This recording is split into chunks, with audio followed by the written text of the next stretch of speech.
What's good, guys? Today we're tackling the meta matchups with Green Yellow Law. Today we're going to be going against Grape Luffy, Green Purple, one of the top meta picks right now.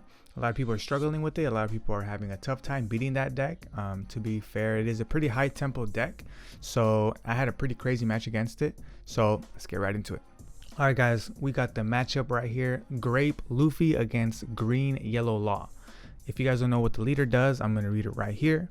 Activate main, Dawn -2. If the only characters on your field are Straw Hat, set up to 2 of your Dawn cards as active.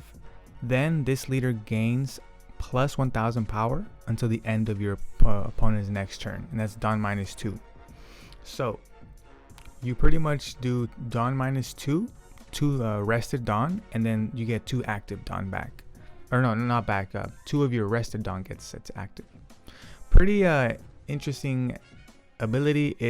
It goes really well with the Sanji pudding that he runs, so core piece in this deck. So pretty much we're tackling this meta matchup.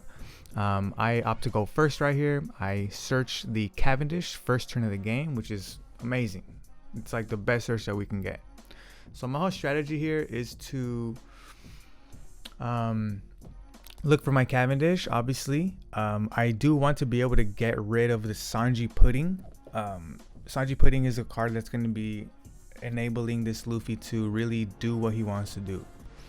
So I searched the restand law with my second searcher right there. I swing 5 to lead because my opponent is not a 6k leader yet. Let's see what he does here. Gonna give me the 1k. Tap 2 for the Bonnie search. Gonna go ahead and look at top 5 and gonna grab the beige. So my whole game plan is to, flood board with all of my 6Ks, because this Luffy leader will become a 6K eventually once he starts using his leader ability. Once he gets his Sanji pudding out, that's when he's going to start using his ability. He attacks into the Bonnie, gets rid of it. The Bonnie right there acting as a blocker. Honestly, I love it.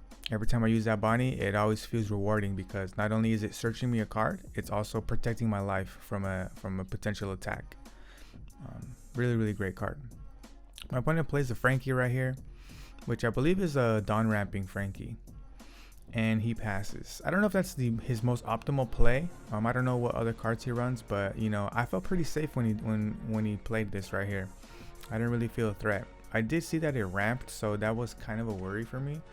I was kind of deciding if it was worth to get rid of this Frankie or to just save my stuff. So right here, I'm at 5 Dawn. I do have the Cavendish in hand, as you guys seen. So I swing 5 to life. My opponent takes, brings him down to 3 life.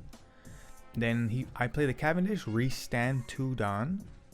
Then I'm gonna have an option to go for a shambles if I like, because I have enough cards on the field to be able to do a double bounce if I have the blocker law. But let's see what I opt for. I'm quickly realizing that I'm in a commanding position right here. I touch 1 Dawn to leader. I use leader ability and I blind leader effect, reveal the ACOST kid, and then I tap that last Dawn to play the Luffy I just played. So I kind of went for a big gamble right there. I didn't have a beige 2k in my hand, so sometimes you have to do that as yellow green law. When you don't have the beige in hand, you have to sometimes blind leader effect, and if it pulls off, if you pull it off, you pull it off. My opponent right there. So yeah, I grabbed the Secret Law from life. I went ahead and I grabbed the Secret Law. Now I'm gonna be at 7 Dawn next turn. So what's that mean? It means that I can start comboing the 7 Law with my 5 drops, right? And my opponent still hasn't really established any board here. This would be the play where he can play the Sanji pudding. He's at 6 Dawn, if he has it. Let's see what he ends up opting for. He plays the Roronoa or Zoro. He's going to rest a 4 cost, I believe, but luckily we don't run any 4 costs in this deck, so his only option is this Straw Hat searcher. He uses leader ability, Dawn -2, and then restands 2 Dawn. He's going to swing 4 with Frankie to Luffy, and then Frankie's ability is going to ramp 1 Dawn. 1, 2, 3, 4, 5. Bring him to 5 Don. Okay, so he started the turn with 6. Now he's going to end it at 5. He still has a leader swing at 6k. He attaches 1 Don to leader and swings 7k to life. Big 7k. This is my first hit of the game, so this is pretty good for us right here. The Bonnie did tank that first hit, and then now we're taking our first life hit. You know, we're already on our 7 Don turn. Love to see it. My opponent unfortunately did not see a Sanji Pudding, so I'm assuming he didn't have it, because you know, if you have Sanji Pudding, you play it right there. So I tap 7 to play 7 Law on top of my life. I give 1 attached Don to my leader, or 1 rested Don. I swing 6 to, with Cavendish to Frankie, restand 2 Don. Feeling really great right now. Let's see, I do have the blocker law on top of my life. I'm just seeing how I want to get it out. I do need to have 2 bodies on the field to bounce to hand if I want to get the full effect of the blocker law. If you guys don't know, you need to bounce 1 with Luffy first, and then the blocker law bounces another one. You guys are about to see it play out, but just to continue on the attack, I swing 6 to life. My opponent takes. I tap 2 Don for the Bonnie Searcher. Like I said, I'm trying to get another body on the field for the double shambles coming up. And then I see another beige. So this will be my second beige that's in hand. The blocker beige. Then I use leader ability, bounce Bonnie, reveal blocker law, play blocker law, bounce Luffy. You see how I told you I needed 2 bodies right there to bounce, and play beige. So if I wouldn't have had that Bonnie, I would have had to bounce the Cavendish to hand or the 7 Law to hand if I wanted to get the blocker law bounce, or I can just opt to not use the bounce. But luckily I had enough of these small bodies to be able to flood the board, so I can bounce both back to hand. Now I have both searchers back in my hand. Feels great. It feels great when you get that nice combo off. So back to my opponent. They are at 1, 2, 3, 4, 5, 6, 7 Don. So this would be, you know, an ideal Luffy Taro play if he opts to go for that. Yep, goes for the Luffy Taro. Tap 7. Luffy Taro is going to go ahead and let my opponent play a 5 cost Straw Hat. So gonna go for the double play, and gets the perfect double play. The Sanji Pudding comes out. Perfect play for him. He is going to go ahead and use his leader ability to Don -2, and then restands 2 active Don. Sanji Pudding is going to bring back another active Don. So you can see right there the power of this card.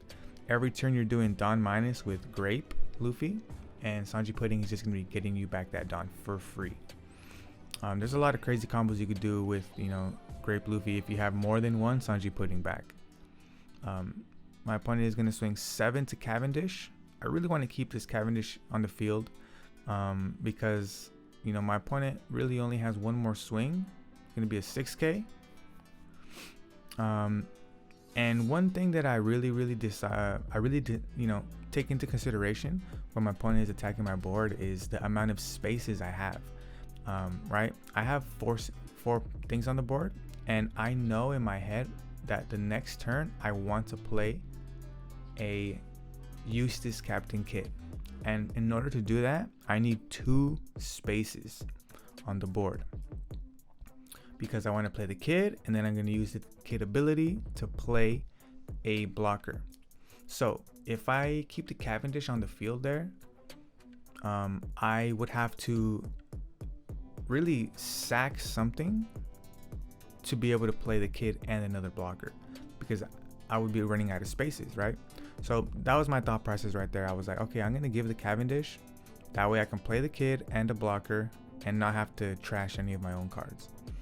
So I swing 5 to Zoro. My opponent takes it. I swing 9 to lead. My opponent is at 6k, so he has an option right here. He could use Gum Gum Giant.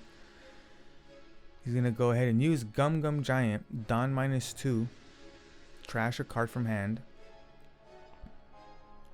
and plus 4k, so he's gonna go up to 10k. bringing my opponent to 3 Dawn. Then he's gonna draw 2 cards off the effect. So anytime that you can force your opponent to use Gum Gum Giant when they are not at 10 Dawn, always gonna be a great time for you. Luffy's a little different because he really always functions on less Dawn, but whenever you do a Dawn -2 and you don't get any ramp back, you feel that. So I tap 8 for the kid, I attach 1 Dawn on him, and then I bring out another beige and I pass to my opponent. Gonna bring me to a total board state of 5 on the board, kind of how I told you last turn, right? The reason why I gave up the Cavendish is because I had this board state already in my mind. I said, okay, I want to play kid next turn, I want to play a blocker next turn, so I'm gonna give up this Cavendish to free up a slot, to open up 2 slots. Now I can play both of these cards. So just a little insight on my theory right there. So my opponent plays the Gamma Knife Dawn -1 -5,000 to my kid. That is one of the biggest counter cards you can ever play against kid. So if you're ever struggling versus Eustace kid, you need to put this card in your deck if you're a purple leader. It pretty much brings the kid from 8,000 all the way down to 3,000. My opponent is going to go ahead and play the Mary. I'm going to draw a card. And let's see, he uses his leader ability and he does Dawn -2, restands 2, and then Sanji Pudding gets a Dawn back active. Alright, so we are in a pretty interesting spot right here, right? My opponent does have the Luffy Taro and the Sanji Pudding, but he's at 3 Dawn. I don't know if you guys noticed yet. That Gum Gum Giant that he did last turn definitely ended up mattering, I feel, because, you know, my opponent is extremely limited right now. Extremely limited. My opponent is going to go ahead and swing, what is that, 7k into my kit, and I'm faced with a pretty tough decision here because I could pitch my whole hand here. I could, to defend that attack from 7k to 3k. I have 3 blockers on the field, so I'm just trying to see what the best course of action is, and I just decide to give up the kit. You may be wondering, why would you do that if you have all these blockers? Well, my opponent now is swinging 9k to my secret law, and I easily give 1k counter, swing 7k to life. And let's see if I decide to take it. If you guys can already see by now, in my hand I have another 8 cost kit. That's the reason why I gave up that kit, and I'm going to go ahead and take that life hit. The reason why I gave up that kit so easily is because I had a second one. I'm not gonna, trash my whole board to protect from all these attacks, because my opponent would have swung 7k to kid, 9k to kid, 7k to kid. I would have had to give these 3 blockers up and kept kid, right? But now I have Eustace. Now I have a Eustace with no blockers. Like, that doesn't do anything for me. So I decided to just give up the kid and then keep all the blockers on the field and then play another kid. That was my plan of action. So as you can see, a recurring theme is that I am using my brain and I'm thinking of my following turn while I'm in my current turn. That's something that you guys have to really do with this deck, with the yellow green law.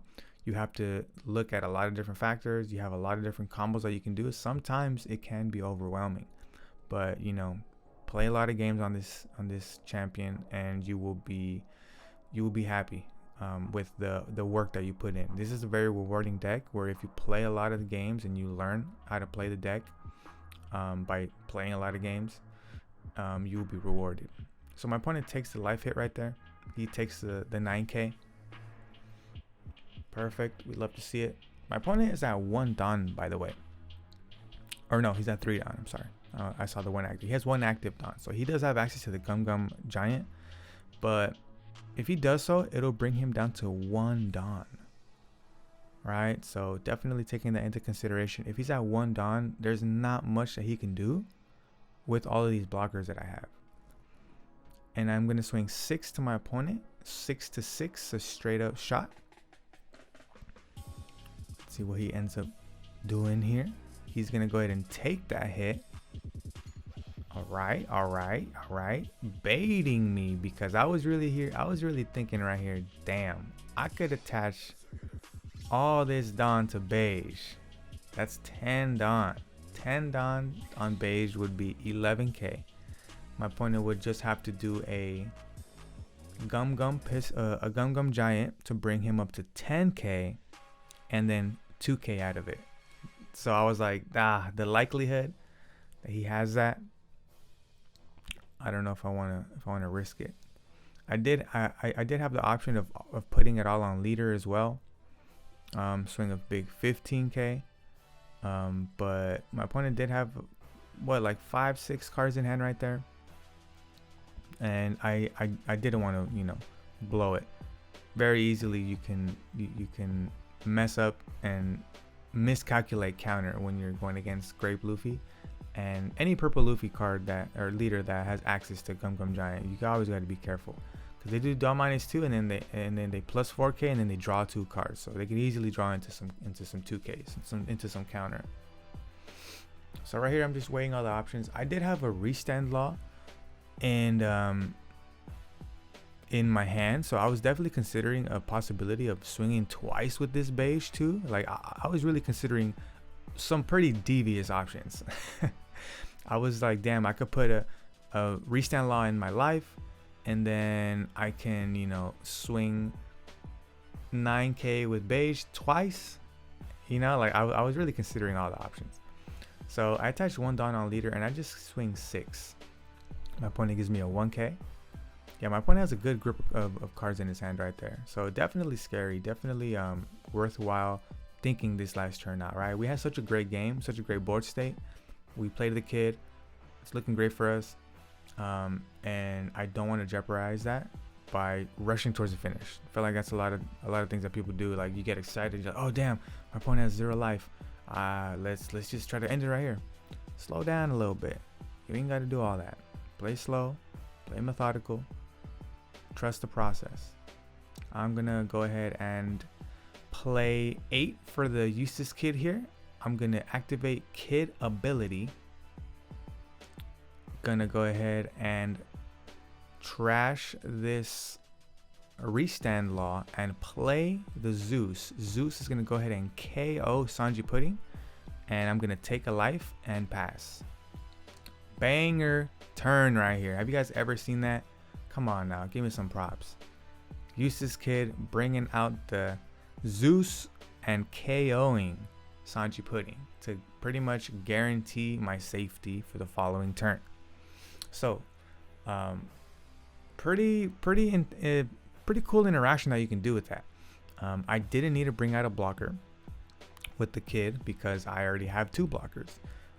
If my opponent does choose to get rid of one, I still have another one, right? And I don't think he can get rid of all of both of my blockers with 5 Dawn. So that's a little bit of my thought process right there. My opponent's gonna go ahead and tap 1 for the Mary. Gonna go ahead and draw a card. Let's see. So opponent's gonna tap 2 for another Gamma Knife. Gonna bring my kid back down to 3. Back-to-back kids, back-to-back Gamma Knives. What are the odds of that? What are the odds of that happening? I'm gonna go ahead and block with the beige. Let's see. My opponent has 2 Dawn active, and he's gonna go ahead and tap 2 to play the Chopper. And anything else that he decides to do here?